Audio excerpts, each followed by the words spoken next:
Delhi car blast मामले में लगातार एक के बाद एक बड़े खुलासे होते हुए नजर आ रहे हैं। जैसे ही दिल्ली में कार ब्लास्ट हुआ उसके बाद से लगातार एनआईए की टीम ने जो है वो आतंकी संगठन से जुड़े हुए लोगों की धरपकड़ शुरू कर दी और ऐसे में डॉक्टर शाहीन को भी गिरफ्तार किया गया। डॉक्टर शाहीन को गिरफ्तार करने के बाद लगातार जब जांच की गई तो एक के बाद एक जो है वो कहीं ना कहीं खुलासे होते हुए नजर आए थे। दरअसल आपको बता दें कि जो अल-फलाह यूनिवर्सिटी के अंदर ब्रेजा कार मिली थी, असल में वो डॉक्टर शाहीन के नाम से थी और उसको डॉक्टर शाहीन और डॉक्टर मुजम्मिल शकील ने जो है वो कहीं ना कहीं एक साथ जो है वो कहीं ना कहीं एजेंसी से खरीदा था और उसी गाड़ी के अंदर आधुनिक हथियार जो है वो कहीं ना कहीं बरामद हुए थे।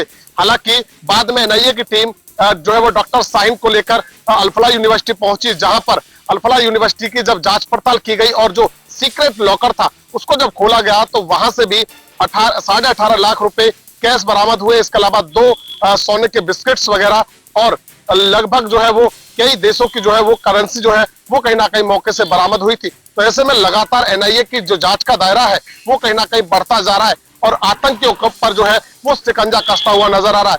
जैसे ही डॉक्टर शाहीन सैयद को एनआईए की टीम ने गिरफ्तार किया था और जब उसे निशानदेही के लिए अल-फलाह यूनिवर्सिटी लेकर पहुंची थी तब ये बड़े खुलासे यहाँ पर होते हुए नजर आए। लगातार एनआईए की टीम का जो जांच का दायरा है वो आगे बढ़ रहा है और भी लोगों की जब निशानदेही होगी तो उसमें क्या कुछ बड़े खुलासे होंगे ये देखने वाली बात है।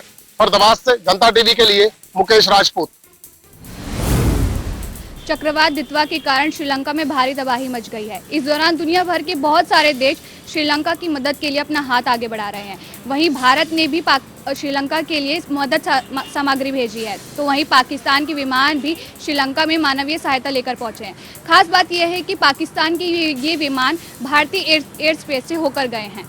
ऐसा इसलिए हो पाया क्योंकि महीनों से पाकिस्तान के लिए बंद भारत ने अपनी एयर स्पेस को श्रीलंका की मानवीय सहायता के लिए यानी मदद के लिए सोमवार को खोल दिया था। हम आपको बता दें कि पाकिस्तान की ओवरफ्लाइट को भारतीय एयर स्पेस से गुजरने के लिए केवल 4 घंटे की मंजूरी दी गई थी। हम आपको बता दें कि ओवरफ्लाइट का मतलब होता है जब किसी देश का विमान किसी देश में लैंड किए बिना उसकी सीमा के ऊपर से गुजरता है तो उसे ओवरफ्लाइट कहते हैं। जब पाकिस्तान ने भारत से मंजूरी मांगी थी कि वो श्रीलंका की मदद के लिए हमारे एयर स्पेस से अपना विमान ले जाना चाहते हैं तो भारत ने बिना समय गंवाए अपने एयर स्पेस को खोल दिया। हम आपको बता दें कि 22 अप्रैल 2024 को जब जम्मू कश्मीर के पहलगाम में आतंकी हमला हुआ था तब दोनों देशों के बीच तनाव बढ़ गया था। तब भारत ने ये निर्णायक कदम लेते हुए अपनी एयर स्पेस को बंद कर दिया था। मुख्यमंत्री नायब सिंह सैनी ने मंगलवार को चंडीगढ़ में बीजेपी के तमाम विधायकों और निर्दलीय विधायकों के साथ बैठक की। इस दौरान तमाम मंत्री और विभिन्न विभागों के प्रशासनिक सचिव मौजूद रहे। बैठक में मुख्यमंत्री ने विधायकों के साथ अलग अलग बैठक की है, जिसमें विधायकों के साथ उनकी जो क्षेत्र की समस्याएं हैं उनको सुना है और जो मौके पर मौजूद अधिकारी थे उनको ज़रूरी दिशा निर्देश दिए गए हैं।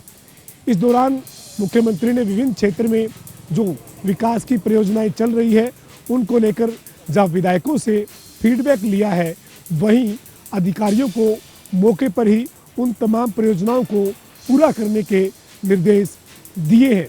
बैठक के बाद विधायकों ने साफ तौर पर कहा कि मुख्यमंत्री ने आज एक ही छत के नीचे तमाम विभागों के अधिकारियों को बुलाया था और उनकी मौजूदगी में जो विकास कार्य है उनको लेकर चर्चा की गई है।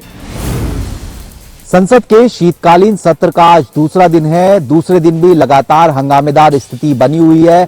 आज विपक्ष के द्वारा संसद भवन परिसर में मकर द्वार के बाहर प्रदर्शन किया गया। वोट चोरी और एसआईआर का मसला लगातार सदन के अंदर गरमाया हुआ नजर आ रहा है और इसके चलते लगातार जो सदन की कार्रवाई है वो भी बाधित होती हुई नजर आ रही है। आज स्पीकर ओम बिरला द्वारा विपक्षी पार्टियों के फ्लोर लीडर्स की बैठक भी बुलाई गई ताकि सदन में गतिरोध की स्थिति को खत्म किया जा सके, लेकिन एसआईआर और वोट चोरी के मसले पर लगातार सदन के अंदर गतिरोध बना हुआ नजर आ रहा है और लगातार जो सदन की कार्रवाई है वो स्थगित होती हुई भी नजर आ रही है। देखने वाली बात यह रहेगी कि आने वाले समय में क्या गतिरोध खत्म होगा और सदन सुचारू रूप से चलता नजर आएगा या नहीं। कैमरामैन सतेंद्र के साथ स्पर्श शर्मा, जनता टीवी, दिल्ली। गुरुग्राम में सीएमओ कार्यालय में कार्यरत सहायक सतीश शर्मा को विजिलेंस ने 3,25,000 रुपए की रिश्वत लेते हुए रंगे हाथों गिरफ्तार किया है। डायग्नोस्टिक सेंटर की एनओसी के लिए 5 लाख रुपए की रिश्वत सहायक सतीश शर्मा ने मांगी थी, जिसके बाद state vigilance Faridabad anti corruption bureau Faridabad ने रंगे हाथों सतीश शर्मा को गिरफ्तार किया है और वहीं अब सतीश शर्मा के खिलाफ मामला दर्ज कर उसे न्यायिक हिरासत में भेज दिया गया है।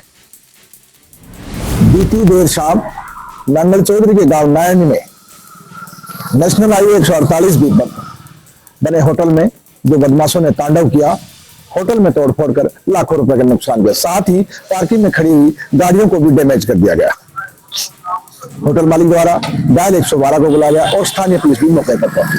स्थानीय पुलिस मौके पर पहुंचकर आगामी कार्रवाई में जुटी हुई है और सीसीटीवी अपने कब्जे में ले लिया गया है।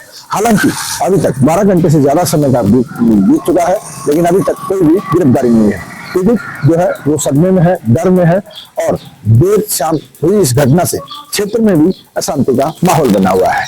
पीड़ित का कहना है कि आज जिस तरह से सरेआम उसके होटल पर दावा दिया गया है, उसी तरह से उसके परिवार पर भी हमला हो सकता है। उसे चेतावनी दी गई है कि अभी तो ये ट्रेलर है, आगे फिल्म बाकी है।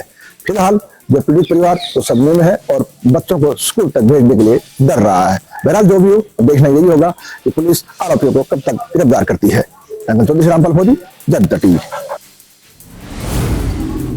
गांव नौरता में रामलाल संदिग्ध परिस्थितियों में लापता हो जाता है और जब उसकी शिकायत इंद्री थाने में दी जाती है और सीसीटीवी फुटेज खंगाली जाती है तो पता लगता है गांव का ही एक व्यक्ति जिसका नाम मोर बताया जा रहा है, वह अपनी मोटरसाइकिल पर उसको लेकर के चला जाता है। उसी के परिवार में शादी थी, उसी के बेटे की शादी थी और जो व्यक्ति उसको लेकर के गया था उसने प्रताप नगर यानी कि खिजराबाद जिसका नाम था पहले, वहां जाकर के उसकी हत्या कर दी जाती है और उसके शव को वहां पर फेंक दिया जाता है। तुरंत ही इस पे कार्रवाई करते हुए पुलिस मौके पर पहुंचती है और उस व्यक्ति को भी गिरफ्तार कर लिया जाता है और जब उसके शव की तलाश की जाती है तो उसका शव कहीं पर भी नहीं मिलता।